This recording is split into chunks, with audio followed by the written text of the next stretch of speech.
Hey guys, welcome back to Planet Tyro. I'm your host, Donald Wunder, and we're going to continue our international animation coverage talking about another feature film, but this time we're going to go to Belgium, France, because this movie is an adaptation of a very classic illustrated book series that was part of my childhood, and it got released into an animated movie a couple years ago, and even got an English dubbed version as well that actually got a lot of high acclaim. And because I just finished watching it, I want to talk about it with you guys.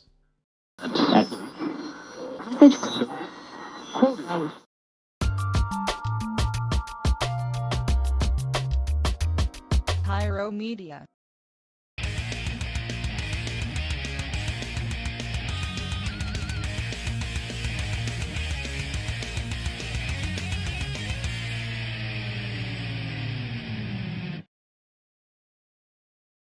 Guys, we're talking about Ernest and Celeste.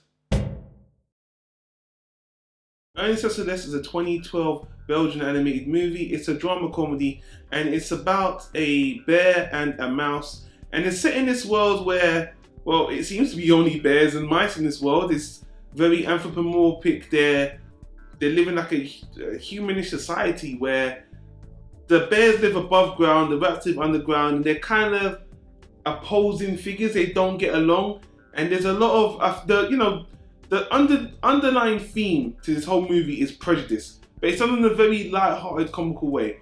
And the story is Ernest is a bear who's out of his luck. He's just hungry, he's poor, he's got nothing.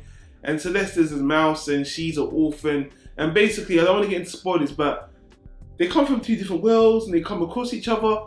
Not what I would call a romance, more of just a friendship kind of story.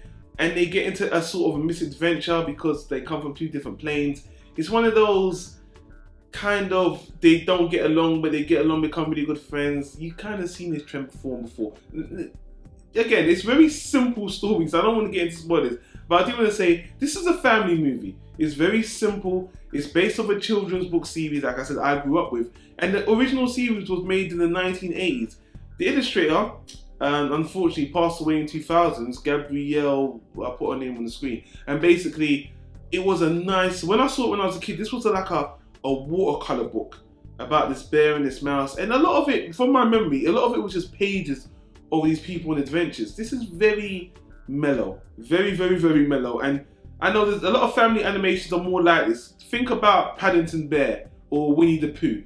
Very family friendly, very nice. You just look through the pages, and as a kid, you just give a nice warm feeling. The movie carries that feeling over, but there's a little bit of a narrative here, because like I said, there's this whole thing about prejudice, like bears and mice don't get along and bears eat mice, and these two become friends, and it's very heartwarming, but it's very, very mellow. So let me move on with the animation. The animation is very faithful to the original book style. It looks like a sketchbook. It looks like a book that's very lightly drawn. It's got that kind of watercolor feel to it, but it's very nice. There's a couple of, I noticed there was like a vignette feel to a lot of the scenes where the outline of the kind of the scenes were kind of brighter than the inside. Like a sketchbook, someone who details the pictures in the middle, but on the outside they leave it kind of open. So it has a unique look to it. There's not much really more to say about it. It looks really nice. The thing I always say this about animated movies, because when you're telling an animated story, I kind of want you to use the animation to do some dynamic stuff. Like in this movie, as well as the art style I just mentioned, which is hand drawn, there's a couple of dream sequences where they play with it just a little bit. I wish they did that a little bit more, but the style on its own is enough. Now saying that, there's a lot of comical scenes where there's running around, or there's a lot of slapstick physical stuff that looks really good, plays really well with the animation.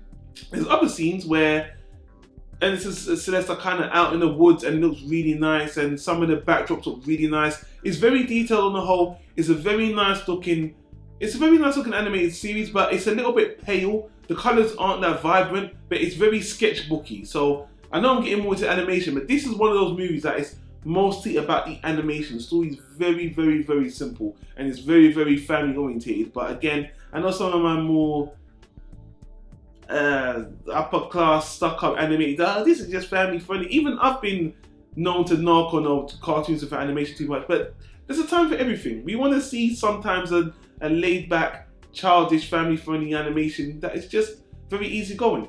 The last thing I want to speak about is the dub. Now, I watched the English dub version and it was dubbed 2 years. It was released in 2012 and it was dubbed in 2014, and they got big actors to dub it. I think William H. Macy, Forrest Whitaker is the main bear character. The little girl playing the mouse is she's not a well-known actress, but Forrest Whitaker and the girl, those two are really great. Especially Forrest Whitaker, he sounds great as an animated bear, and he brings a lot of charisma. But honestly, these two, the bear and the mouse, are the leads, and it's very heartwarming. Again, if you've seen Paddington Bear, Winnie-the-Pooh, you're already going to be entitled to it. On the whole, I'm going to give this, it's just an okay movie. I'm not going to upscale it and blow it up to be something it isn't. It's just a decent watch. I wish it did a little bit more with the animation, but to me, it's kind of like, if you've read the books, this is going to be for you. It got a lot of praise. I'm not trying to take anything away from it, but I know some people just think it's kind of boring, it's kind of mellow. But let's take it for what it is. It's a nice family movie with nice characters, nice animation. The story's very simple, and it was just a nice ride. And again, we're seeing this from Belgium, a different place. French do a lot of animation as well, actually. Next to Japan and America. And you know, this was very true to the style of the actual illustrator. So rest in peace to the illustrator. It's a good movie. Also check it out if you like this kind of thing. But it's just okay overall. But that's what we're doing here on Planet Tyro this month, talking about international animation. And now we've been to a few places, and let's see where we're going to end up next. I think we might end up going back to Japan after this. Anyway guys, thanks for watching. If you're taking part and following the calls that we're celebrating international animation all the way through October, thanks for watching. We're doing a lot of different animation shows, and if you like the content, hit that like button, let us know you like it. Leave a comment down below if you've seen the movie, if you want to just share your thoughts with us. We're open to hear it. And if you look on the right hand side, you'll see all these annotations to movies, books, TV shows. But this month we've got a theme, which is international animation, and if you stay tuned, you're going to see more stuff just like that. So again, thanks for watching. I'll see you in the next one. Take care. Peace out.